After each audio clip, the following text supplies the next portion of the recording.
ICC ಚಾಂಪಿಯನ್ಶಿಪ್ನ final ಪಂದ್ಯ ಭಾರತ ಹಾಗೂ New Zealand ಪಂದ್ಯವನ್ನು ವೀಕ್ಷಣೆ ಮಾಡಲು ಇಡೀ ವಿಶ್ವವೇ ಕಾತರದಿಂದ ಕಾಯ್ತಾ ಇರುವಂಥದ್ದು. ಅದರಲ್ಲೂ ಇಡೀ ಭಾರತ ಗೆದ್ದು ಬರಬೇಕನ್ನೋ ನಿಟ್ಟಿನಲ್ಲಿ ಸಾಕಷ್ಟು ವಿದ್ಯಾರ್ಥಿಗಳಾಗಿರ್ಬೋದು ಮತ್ತು ಕ್ರೀಡಾಭಿಮಾನಿಗಳು ಕೂಡ ಪೂಜೆಯನ್ನು ಮಾಡಿದ್ದಾರೆ, ಮತ್ತು ಒಂದು ಆರೈಕೆಯನ್ನು ಕೂಡ ಮಾಡ್ತಾ ಇರುವಂಥದ್ದು. ಪ್ರಮುಖವಾಗಿ ಯಾಕಂತ ಹೇಳಿದ್ರೆ ಈ ಬಾರಿ ಚಾಂಪಿಯನ್ ಟ್ರೋಫಿ ನಮ್ಮ ಭಾರತ ಗೆಲ್ಲೇಬೇಕು ಅನ್ನೋ ನಿಟ್ಟಿನಲ್ಲಿ ಸಾಕಷ್ಟು ಒಂದು ಕಾತರದಿಂದ ಕಾಯ್ತಾ ಇರುವಂಥದ್ದು. ನಾವು ದೃಶ್ಯ ನೋಡಬೇಕಿದೆ. ದಾವಣಗೆರೆ ಸೋಮೇಶ್ವರ ವಿದ್ಯಾರ್ಥಿಗಳು ಕೂಡ ಒಂದು ಆಲ್ ದ ಬೆಸ್ಟ್ ಕೂಡ ಹೇಳಿರುವಂಥದ್ದು. ಅಂದರೆ ಈ ಬಾರಿ ಚಾಂಪಿಯನ್ ಟ್ರೋಫಿ ನಮ್ಮದೇ, ಭಾರತದ್ದೇ ಅನ್ನುವಂಥ ನಿಟ್ಟಿನಲ್ಲಿ ಒಂದು ಆರೈಕೆ ಇದೆ, ಮತ್ತು ಸಾಕಷ್ಟು ಒಂದು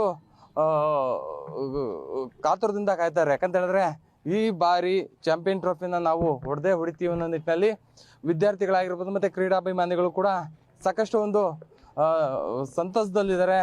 ಇನ್ನೊಂದು ಕಡೆ ಪ್ರತಿ ಮ್ಯಾಚು ಕೂಡ ಯಾವುದೇ ಮ್ಯಾಚ್ ಸೋಲ್ದೆ ಗೆದ್ಕೊಂಡ್ ಬಂದಿರುವಂತಹ ಇಂಡಿಯಾ ಟೀಮ್ ಬಗ್ಗೆ ಸಾಕಷ್ಟು ಭರವಸೆ ಕೂಡ ಇರುವಂಥದ್ದು. ಇದ್ರ ಬಗ್ಗೆ ಮಾತಾಡೋದಕ್ಕೋಸ್ಕರ ವಿದ್ಯಾರ್ಥಿಗಳಿದ್ದಾರೆ. ಯಾವ ರೀತಿಯಾಗಿ ಒಂದು ಭರವಸೆ ಇದೆ ನಮ್ಮ ಇಂಡಿಯಾ ಈ ಬಾರಿ ಗೆದ್ದೇ ಗೆಲ್ಲುತ್ತೆ ಅನ್ನುವಂಥದ್ದಮ್ಮ? ಈ ಸಲ ಇಂಡಿಯಾ ವಿನ್ ಆಗಬೇಕು ಅಂತ ಇಷ್ಟಪಡ್ತೀನಿ. ಹೋದ ಸಲ ವಿರಾಟ್ ಅವರು 100 ಹೊಡಿದ್ರು, ಈ ಸಲ 100+ ಹೊಡಿಲಿ.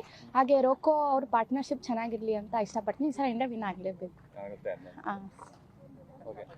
ಯಾರು ಚೆನ್ನಾಗಿ ಆಡ್ತಾರೆ ಅಂತ ನಿನ್ನ ಅಭಿಪ್ರಾಯ? ನಮಗೆ ಬೇಕಾಗಿರೋದು ಫಸ್ಟ್ ವಿರಾಟ್ ಕೊಹ್ಲಿ ಸೆಂಚುರಿ. ಹೋದ ಸಲ 82ಗೆ ಔಟ್ ಆಗಿದ್ದಾರೆ, ಸೊ ಈ ಸಲ ಸೆಂಚುರಿ ಹೊಡಿಬೇಕು. ಆಮೇಲೆ ನಮಗೆ ಅವರೇ ಸೆಂಚುರಿ ಹೊಡಿಬೇಕು ಅಂತಾನಿಲ್ಲ, ಎಲ್ಲ ಟಾಪ್ ಆರ್ಡರ್ ಆಗಿರ್ಬೋದು, ಮಿಡಲ್ ಆಗಿರ್ಬೋದು, ಆಮೇಲೆ ಬೌಲಿಂಗ್ ಸೀಮ್ ಆಗಿರ್ಬೋದು, ಸ್ಪಿನ್ನಿಂಗ್ ಸ್ವ್ಯಾಗ್ ಆಗಿರ್ಬೋದು, ಎಲ್ಲರದು ಒಳ್ಳೆ ಪರ್ಫಾರ್ಮೆನ್ಸ್ ಇರಬೇಕು. ಸ್ಟಾರ್ಟಿಂಗಿಂದನೂ ಒಳ್ಳೆ ಆಡ್ಕೊಂಡು ಬಂದಿದ್ದಾರೆ. ಸೊ T20 ಅಲ್ಲಿ ವರ್ಲ್ಡ್ ಚಾಂಪಿಯನ್ಸ್ ಅಂತ ಆಗಿದ್ದಾರೆ. ಸೊ ಒನ್ ಡೇ ಚಾಂಪಿಯನ್ಸ್ ಅಂತ ಆಗ್ಬಿಟ್ರೆ ಇನ್ನೂ ಖುಷಿ ಆಗ್ಬಿಡ್ತೈತೆ. ಅದು ಈಗ ಒಳ್ಳೆ competitive team. So India versus New Zealand ಅಂದರೆ ಎಂದೋ ತುಂಬ ಇಂಟ್ರೆಸ್ಟಿಂಗ್ ಮ್ಯಾಚ್ ಇರುತ್ತೆ. ಅದು ಬೇರೆ ನಮ್ಮ ಧೋನಿ ಮಿಸ್ ಮಾಡ್ಕೊಂಡಿದ್ವಿ, ರನ್ಔಟ್. ಹೋದ ಸಲ ಸೆಮಿಫೈನಲ್, ಅದನ್ನ ಫೈನಲ್ ಆಡ್ತಿದ್ವಿ. ಸೊ ಆ ರಿವೆಂಜ್ನ ಈ ಮ್ಯಾಚಲ್ಲಿ ತೀರಿಸ್ಕೋಬೇಕು.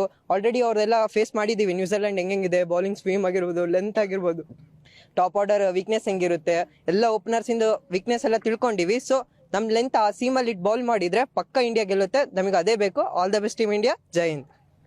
ಹೋದ್ ಬಾರಿ ಪಾಕಿಸ್ತಾನ ಮೇಲೆ ಸೋತು ಒಂದು ನಿರಾಸೆ ಆಗಿತ್ತು ಎಲ್ಲ ಕ್ರೀಡಾಭಿಮಾನಿಗಳು ಕೂಡ. ಈ ಬಾರಿ ಪಾಕಿಸ್ತಾನ ಗೆದ್ದಿದ್ವಿ, ಆಮೇಲೆ ಆಸ್ಟ್ರೇಲಿಯಾ ಮೇಲೂ ಕೂಡ ಗೆದ್ದಿದೀವಿ. ಇವಾಗ ನ್ಯೂಜಿಲೆಂಡ್ ಇದೆ, ಒಂದು ಕಾನ್ಫಿಡೆನ್ಸ್ ಇದೆಯಾ? ಕಾನ್ಫಿಡೆಂಟ್ ಇದೆ. ಯಾಕಂದ್ರೆ ಅವ್ರದ್ದು ಲೆಂತ್ ಆಗಿರ್ಬೋದು, ಬ್ಯಾಟಿಂಗ್ ಟಾಪ್ ಆರ್ಡರ್ ಆಗಿರ್ಬೋದು, ಮಿಡಲ್ ಎಲ್ಲರೂ ಬಂದ ತಕ್ಷಣ ಇಂಡಿಯಾಗೋಸ್ಕರ ಆಡ್ತಿದ್ದಾರೆ. ಸೊ ಆ ಯೂನಿಟಿ ಇದೆ, ಪಕ್ಕ ಇಂಡಿಯಾ ಗೆಲ್ಲುತ್ತೆ. ನಮ್ದು ಎಕ್ಸ್ಪೆಕ್ಟೇಷನ್ ಏನಂತಂದ್ರೆ ಈ ಸತಿ ಇಂಡಿಯಾ ಸ್ವಾಗಲ್ ಗೆಲ್ಬೇಕು. ಯಾಕಂದ್ರೆ ಈ ಸತಿ ಫುಲ್ ಟಾಪ್ ಆರ್ಡರ್ ಒಳಗೆ ಮೇಂಟೈನ್ ಮಾಡಿರೋದ್ರಿಂದ ಈಗ ಹೆಂಗೆ ಗೆಲ್ಬೇಕು ಅಂತಂದ್ರೆ ಇದೊಂದು ಮಾದರಿ ಆಗ್ಬೇಕು. ಹೆಂಗಿದ್ರು ಇಂಡಿಯಾದವ್ರು ಎಲ್ಲರೂ ಟಾಪ್ ಕ್ಲಾಸ್ ಆಗಿ ಆಡ್ತಿದ್ದಾರೆ. ವಿರಾಟ್ ಕೊಹ್ಲಿ ಆಗಿರ್ಬೋದು, ರೋಹಿತ್ ಆಗಿರ್ಬೋದು, ಹಾರ್ದಿಕ್ ಪಾಂಡ್ಯ ಆಗಿರ್ಬೋದು. ಹಾರ್ದಿಕ್ ಪಾಂಡ್ಯದು ಒಂದು ಇಯರ್ ಹೆಂಗಿದೆ ಅಂತಂದ್ರೆ ಸಿನಿಮಾ ಇದ್ದಂಗಿದೆ. ಈಗೇನೆ ನಾವು ಈಗ ವರ್ಲ್ಡ್ ಚಾಂಪಿಯನ್ಶಿಪ್ ಟ್ರೋಫಿ ಗೆಲ್ಬೇಕು ಅನ್ನೋದು ನನ್ನ ಆಸೆ. ಇಲ್ಲಿರೋ ನನ್ನ ಫ್ರೆಂಡ್ಸ್ ಎಲ್ಲರೂ ಕೂಡ ಎಲ್ಲ ಕ್ರಿಕೆಟ್ ಅಭಿಮಾನಿಗಳೇ, ಎಲ್ರದ್ದು ಒಂದೇ ಆಸೆ, ಈ ಸತಿ ಕಪ್ ನಮಗೆ ಬೇಕು ಅಂತ ಅಷ್ಟೇ. ಸರಿ ಸರ್, ಒಂದು ಎಕ್ಸ್ಪೆಕ್ಟೇಷನ್ ಇದೆ ಈ ಬಾರಿ ಇಂಡಿಯಾ ಚಾಂಪಿಯನ್ ಟ್ರೋಫಿ ಗೆದ್ದೇ ಗೆಲ್ಲುತ್ತೆ ಅನ್ನುವಂಥದ್ದು. ಎಸ್ ಸರ್, ಈ ಬಾರಿ ಇಂಡಿಯಾ ಚಾಂಪಿಯನ್ ಟ್ರೋಫಿಯಲ್ಲಿ ಒಳ್ಳೆ ಇದರಿಂದ ಗೆದ್ದು ಬರುತ್ತೆ ಅಂತ ಭಾಳ ಹೋಪ್ ಇದೆ. ಹೋದ ಸಲ 2019ರಲ್ಲಿ ಸೆಮಿಫೈನಲ್ನಲ್ಲಿ ನ್ಯೂಜಿಲೆಂಡ್ ವಿರುದ್ಧ ನಾವು ಸೋತಿದ್ವಿ. ಆ ಸೋಲಿನ ಸೇಡ್ನ ಈ ಸಲ ತೀರಿಸ್ಕೋತೀವಿ ಅಂತ ಭಾಳ ಅಂದರೆ ಭಾಳ ಹೋಪ್ ಇದೆ. ಗೆದ್ದು ಬಾ ಇಂಡಿಯಾ. ಯಾರ್ಯಾರು ಚೆನ್ನಾಗಿ ಆಡ್ಬೋದು ಅನ್ನೋದು ನಿಮ್ಮ ನಿರೀಕ್ಷೆ ಸರ್? ಯಾಕಂದ್ರೆ ಒಂದು ಲೆಕ್ಕಾಚಾರ ಇರುತ್ತೆ, ಈ ಮ್ಯಾಚ್ ಯಾರ್ಯಾರು ಆಡ್ಬೋದು, ಯಾರು ಬೌಲಿಂಗ್ ಯಾರು ಚೆನ್ನಾಗಿ ಆಗ್ಬೋದು ಅಂತ. ಎಸ್, ನಮ್ಮ ಬೌಲಿಂಗ್ ಬಂದು ಶಮಿ ಮೇಲೆ ಭಾಳ ಡಿಪೆಂಡ್ ಆಗಿದ್ದೀವಿ. ಬೂಮ್ರಾ ಇಲ್ಲದ ಕಾರಣ ಶಮಿ ಮೇಲೆ ಭಾಳ ಡಿಪೆಂಡ್ ಆಗಿದ್ದೀವಿ.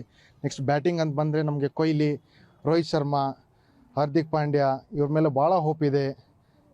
KL ರಾಹುಲ್ ನಮ್ಮ ಕರ್ನಾಟಕದವರು ತುಂಬ ಚೆನ್ನಾಗಿ ಆಡಿ ಇಂಡಿಯಾ ಚಾಂಪಿಯನ್ ಟ್ರೋಫಿ ಗೆಲ್ಲೋಕ್ಕೆ ಕಾರಣ ಆಗಲಿ ಅಂತ ಭಾಳ ಅಂತ ಖುಷಿಯಿಂದ ಹೇಳ್ತೀನಿ. ಅಂದ್ರೆ ಈ ಬಾರಿ ನಮ್ದು ಟೀಮ್ ಒಳ್ಳೆ ಸ್ಟ್ರಾಂಗ್ ಇದೆಯಾ ಅಂತ ಸರ್? ಯಾಕಂದ್ರೆ ಬೌಲಿಂಗ್ ಅಲ್ಲಾಗ್ಲಿ, ಬ್ಯಾಟಿಂಗ್ ಅಲ್ಲಾಗ್ಲಿ, ಫೀಲ್ಡಿಂಗ್ ಅಲ್ಲಾಗ್ಲಿ ಚೆನ್ನಾಗಿ ಎಲ್ಲ ಯಶಸ್ವಿ ಮಾಡಿದ್ದಾರೆ ಈ ಬಾರಿ ಕೂಡ. ಸರ್, ನಮ್ಮ ಟೀಮ್ ಯಾವಾಗಲೂ ತುಂಬ ಓವರ್ ಕಾನ್ಫಿಡೆನ್ಸ್ ಆಗಿ ಎದ್ದು ಕಾಣುತ್ತೆ. ಅದರಲ್ಲೂ ನ್ಯೂಜಿಲೆಂಡ್ ತುಂಬ ಅದ್ಭುತವಾದ ಟೀಮು. ಅವ್ರ ಫೀಲ್ಡಿಂಗ್ ಆಗಲಿ, ಬ್ಯಾಟಿಂಗ್ ಆಗಲಿ, ಅವ್ರದ್ದು ಟೀಮ್ ಡಿಸಿಪ್ಲಿನ್ ಆಗಲಿ ತುಂಬ ಚೆನ್ನಾಗಿದೆ. ಅದ್ರ ಮೇಲೆ ನಾವು ನ್ಯೂಜಿಲೆಂಡ್ ಟೀಮ್ ಮೇಲೆ ನಾವು ಇಂಡಿಯಾ ಟೀಮ್ ಮಾಡ್ತಿದ್ದೀವಿ ಅಂದರೆ ಅವ್ರಿಗಿಂತ ತುಂಬ ಡಿಸಿಪ್ಲಿನ್ ಆಗಿ ತುಂಬ ಹಾರ್ಡ್ ವರ್ಕ್ ಮಾಡಿ ಗೆಲ್ಲಬೇಕು. ಆ ಥರ ನಮ್ಮ ಇಂಡಿಯಾ ಗೆದ್ದೇ ಗೆಲ್ಲುತ್ತೆ. ನನಗೆ ತುಂಬ ಹೋಪ್ ಇದೆ ಸರ್. ಇದಿಷ್ಟು ದಾವಣಗೆರೆಯ ಕ್ರೀಡಾಭಿಮಾನಿಗಳಾಗಿರ್ಬೋದು ಮತ್ತು ವಿದ್ಯಾರ್ಥಿಗಳ ಮಾತಾಗಿರುವಂಥದ್ದು. ಪ್ರಮುಖವಾಗಿ ಇಂದು ನಡೆಯುವಂತಹ ಇಂಡಿಯಾ ಹಾಗೂ ನ್ಯೂಜಿಲೆಂಡ್ ನಡುವಿನ ಫೈನಲ್ ಮ್ಯಾಚ್ ಗೆದ್ದೇ ಗೆಲ್ತಾರೆ ನಮ್ಮ ಭಾರತ ಅನ್ನುವಂತಹ ಒಂದು ಆಶಯ ಕೂಡ ವ್ಯಕ್ತಪಡಿಸ್ತಾ ಇರುವಂಥದ್ದು. ಕ್ಯಾಮ್ರಾ ಪರ್ಸನ್ ರಮೇಶ್ ಜೊತೆ ಪುನೀತ್, ಪಬ್ಲಿಕ್ ಟಿವಿ, ದಾವಣಗೆರೆ.